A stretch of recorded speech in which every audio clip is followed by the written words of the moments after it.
Hey everyone, Shoebox Legends here. Thanks for joining me for another episode today. We are going to cover something a little bit different in today's episode. You can see we are back with the overhead angle, the new phone holder I picked up here. We'll see how this works out. It's kind of a work in progress. Did do one episode in the overhead view before when I showed off my atomic refractor set. That seemed to work out okay. And today we're going to look at another one of the binders that is typically sitting on the bookshelf that you see in the background in most of my normal YouTube videos. And this binder here is my Buyback Franken-set.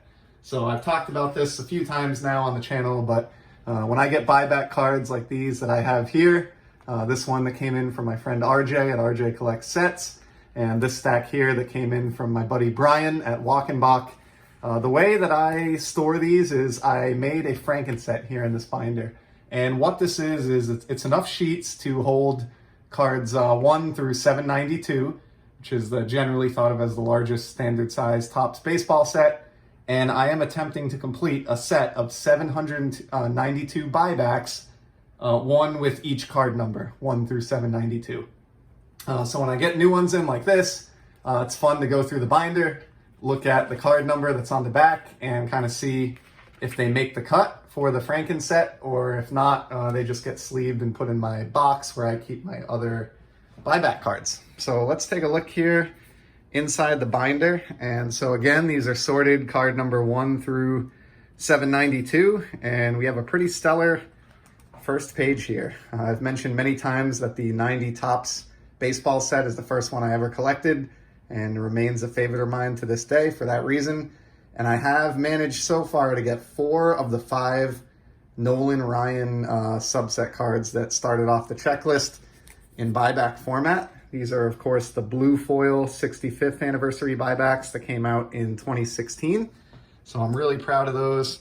I do think I maybe have number 5 somewhere that I just need to get it sorted in. But for now, Pete Rose and a record breaker card is a pretty acceptable placeholder. And also in slot number 7, don't snooze on this at all, we got a Mark the Bird Fidrych rookie, and this is a gold 1 of 1 buyback from the 2016 program. So I'm very, very proud of that one. I feel like that one may be staying in slot 7 for some time. So yeah, basically we just look through here and you can see like card number 18, I don't have a buyback yet that is number 18. So if the first one of those that I get, it's going to go right into here. Here's a nice Tony Gwynn from 86. It's a rediscover buyback. I'm really proud of this. This binder's been many, many years in the making. We got a Paul Molitor here, 79. And I've got all types of buybacks in here. The Heritage Box Topper buybacks, the Rediscover Topps buybacks from the 2017 program.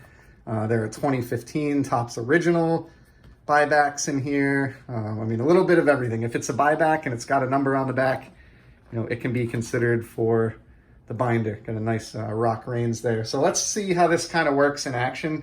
So here's one that RJ sent me from RJ Collects Sets. And again, thank you so much for this one, RJ. Ended up sending him a relic, a Rhys Hoskins relic, in exchange for this 88 Les Straker with the Twins. And this is, of course, a bronze Rediscover Topps buyback. If we look at the back of the card, it is number 264. So let's set that to the side for a minute. We'll flip to number 264 in the binder. Sorry if I'm bumping the camera here. This is a little bit tough to navigate on video. Do need to find a better way to handle these overhead binder episodes from now on, but let me know what you think. And so, okay, here we are. And on this page, in the upper right, we have a 79 Don Robinson with the Pirates, a 2015 buyback. So in this case, what happens is I'll compare the card that I've been sent against the card that's already in the slot, and I'll pick the winner. And unfortunately, with no offense to RJ, this happens all the time at this stage. I do like this Don Robinson for a variety of reasons, not the least of which is that awesome hat and uniform. But in addition to that, of course, in 1979, the year that this card was originally issued, you had the We Are Family Pittsburgh Pirates championship team, and so for that won the World Series. And so for those reasons, I'm going to be sticking with the 79 Robinson, and this Les Straker will instead be migrated off. But I do have a box of the sort of buybacks that lost out on the Franken-set, and I just store those in a shoebox in my hobby room here. So All right, let's now take a look at some of the ones that Brian sent from Walk and Bach. Really appreciate this in his latest delivery. We have a 76 Gene Locklear with the Padres. Topps original buyback from 2015, and this is card number 447. So let's see if that slot is already occupied here.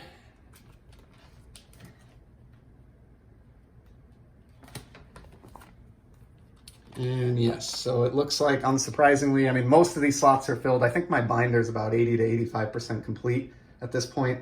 But we have this 75 Terry Crowley with the Reds. This is a 75th anniversary 2014 buyback.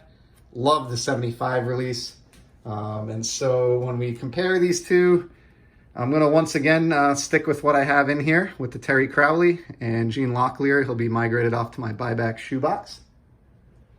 Next up, we got a Rangers team card from 73 Topps, and it's another 2015 original buyback. Card number 7. So we don't even need to flip the binder. This one's going to lose out because that the Bird 1/1 rookie card that I showed off earlier in the video is indeed a card number 7. So with no offense to Brian, this Rangers card definitely can't supplant a Fidrych 1/1 rookie. So that one will move off to the box. Next up, we got a 74 Jim Merritt, the Texas Rangers. This is card number 318. So let's see what we have in slot 318 right now. All right, we've got this Ernie McAnally Montreal Expos card. And again, out of 75 Topps, love this one. Love the Expos, love 75 Topps. You got a Coca-Cola sign and some other billboard advertising in the background. Just can't see myself supplanting that with the 74 Jim Merritt, so he's going to move off to the shoebox, the buybacks. And while we're on this page, this is one that I'm really, really proud of. This is a 1960 Topps Pumpsy Green rookie card in buyback format. Of course, the player who integrated the very last MLB franchise, the Boston Red Sox. Love Pumpsy Green, love this card, and was amazed that I was able to get this one in buyback format. Cool story behind this one. If you guys remember years back, Bartolo Colon hit a home run, and it was kind of a big deal. They made a Topps Now card of it, and I went ahead and grabbed one. And for whatever reason, that card just took off in value, and it became worth like, I think, $40 or $50 at some point. And at that point, I traded it to a close hobby friend of mine and got this buyback in return for my Franken-set. So really proud of that one. It's got a cool story behind it. Awesome player, cool looking card, and a pretty rare one to have, I think, in buyback format. I'd say that one's pretty close to being a permanent member of this Franken-set. Can't see too many cards that would supplant that one. Next up, we got a 78 Sam Hines with the Brewers from the 2014 75th buyback program. Card number 303. So won't have to flip too far here. And again, we see that 303 is already in use with this 74 George Hendrick, the Cleveland Indians. So we've got the 78 Sam Hines, the 74 George Hendrick. Could go either way on that one. It's kind of a coin flip. Not really a strong affinity towards either. So I'm just going to stick with what's in the binder and move this Sam Hines over to the shoebox. And while we're on this page, another couple of cool ones here. You got that classic 89 Darryl Strawberry in the matching blue foil, the Mets matching blue foil Rediscover Topps, which is one of the rarer types of foil stamp that were used in 2017. So that's kind of a neat one. Shout out to Doug from Don't Talk to Robots. I know he's a big Strawberry guy. And I also love this Rico Petrocelli All-Star Rookie for the Red Sox. So pretty strong page there. And of course, got a couple empty slots. You can see through here on the next page, we've got a Ricky Henderson, which is nice. Next up, we got a 73 Boots Day of the Montreal Expos. Here it is. Nice looking card there. Kind of the chaotic landscape shots that 73 Topps is known for. And it's card number 307. And so we flip on to the next page. And slot 307 is currently occupied by this 65 Barry Latman, which is a Heritage Box Topper buyback. These are my favorite types of buyback cards. However, I'm really intrigued by this horizontal photo, and I find it interesting that the other two cards in the row next to this slot on the page also contain horizontal cards. We got a Pirates team buyback here that actually has Roberto Clemente in the photo, and then a Don Zimmer managed Red Sox team card. So I'm actually going to vacate this Barry Latman, and we're going to put Boots Day into the Franken-set. So Brian made a nice contribution here to the ever-growing and ever-changing Franken-set. And this Barry Latman will head off into the area where I store my other buybacks. Just a couple more to go here. Got a 79 Don Reynolds of the Padres. This is card number 292. So we're in the ballpark here. 292 right now is held by this Al Downing Heritage buyback with the Yankees from 69 Tops. That's a no contest. Definitely going to stick with that. It's just a gorgeous looking card. And this one's going to go into the shoebox. How about a 76 Don Kessinger? I noted when I showed this one off initially from Brian, the heavy airbrushing on the cap there. This one's going to come in at number 574. So we're heading into the high numbers here. There's a greater likelihood of there being open slots, you know, the deeper you get into the binder. Some years, the top sets were a little bit shorter as far as the checklist goes. So we'll see how this goes here. And in this case, we do not have a card number 574. So this lower left pocket here is empty. And so by default, Don Kessinger makes the cut, and he's going to slide right on into there. So that is beautiful. And just two more to go here. We got an 88 Future Star Steve Searcy from the 2017 Rediscover program. This is card number 167. I'm going to go back a ways in the binder. See what we look at like here in the 160s. Okay, and 167 is going to fall right in the middle of this page, and it is currently occupied by this 72 Deron Johnson with the Phillies. And this is a tough one. I love the 72 Topps design, and I just love that photograph. But at the same time, really a fan of the block letter Future Star logo that was used on the 88 Topps set, and this kind of takes me back to my childhood in that sense.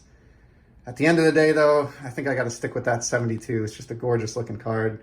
And since we've been pointing out some highlights, one of my absolute favorite buybacks, check this out. Got the Bo Jackson Future Stars from 87 Topps in buyback format. You do not see this all that often. Very proud to be the owner of a copy of this one. And of course, look at that, right behind him, Ken Griffey Jr. on his 93 release. So yeah, there's some definite star power. Like I said, this Franken-set has been many, many years in the making, and it is chock full of Hall of Famers. So no offense to Steve Searcy, but he's lost in a close one. And then lastly, my favorite of the buybacks that Brian sent, Red Schoendienst, the Cardinals, on a 72 release, card number 67. So almost a certainty that there'll be something in slot 67. And it does look like we have this one here. This is a Harvey Haddix with the Orioles. Oh, man. This one's tough. I'm a little bit in agony over this one, but I think I'm going to stick with Harvey Haddix. And my reasoning is this fantastic shoulder patch. I think this card does a better job of showing off this really nice Baltimore Orioles shoulder patch than almost any card I can think of. And of course, Haddix had a pretty esteemed career, is certainly no slouch. So he's going to stay right there, and red is going to move off to the other buyback storage area. So it's not to say that I don't appreciate the ones that lose at all. In fact, I am thinking of some recently of some ways to more creatively display the cards that didn't make the Franken-set. But yeah, that's the concept. Here's another cool one. 80 Gary Carter, one of my favorite photos on a baseball card. I've mentioned a few times how he just has so many fantastic cards, and the 80 Topps release is certainly one. Very, very, very glad to have that one in a buyback format. And then to close it out, I'll show you the one sort of, well, I guess maybe it isn't even the one, but one of the sort of crowning achievements of the Buyback Franken-set so far, and a card that I am pretty stunned to have been able to pick up for my collection. Almost there, and that is this one. So we have a Nolan Ryan 1975 Topps Buyback 1 of 1 from the 65th anniversary buyback program back in 2016. So this is definitely a cornerstone card to the Franken-set. I find it hard to believe that this one will ever be vacated out of the slot that it sits in. I'm glad it's sort of in the middle of a page here to be at least a little bit better protected in the binder, but yeah, just an example of kind of the cool randomness that's out there. And of course, what's cool about making a Franken-set is the variety. I mean, right here on the same page as that Nolan Ryan, you've got a Joe Torre manager card making a dopey look in the dugout or locker room. And then right above it, you've got the Gary Pettis Bat Boy single. So, I mean, it's really cool what you can do when you're able to just mix in cards from all different years. And before I go, since it's right here, here's one more stunner. And maybe my number one favorite buyback overall, or one of them. The 1961 Topps Hank Aaron MVP in Heritage Box Topper buyback format. I can still remember how excited I was to land this one a few years back, and that's another one like the Nolan Ryan that I just don't see getting vacated from the binder anytime soon. And then I just keep going back to the well here, but check this one out. Manager's Dream. Oliva Cardenas and Bob Roberto Clemente. So I will leave you with that. Just a little bit of a peek behind the scenes here at Shoebox Legends World Headquarters, how we handle buyback storage and our Buyback Franken-set. I hope you enjoyed this video. Big thanks again to both RJ and Brian for sending the fantastic buybacks my way. And thanks to all of you who stuck with me through the video. Know this is a very, very unique sort of niche in collecting, but it's one that I love and have enjoyed for many years. And so happy to be able to have a chance to share it here. So I'll probably do some more of these in the future as I process more buybacks for the binder and make more progress on the Franken-set. It is not complete yet, and so there's definitely more to come.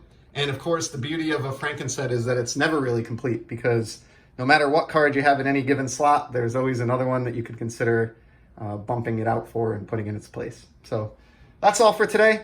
Thanks, everybody. Hope everybody's enjoying collecting and enjoying their lives and being safe in these crazy times. And I'll be back soon with some more great sports card content. Take care.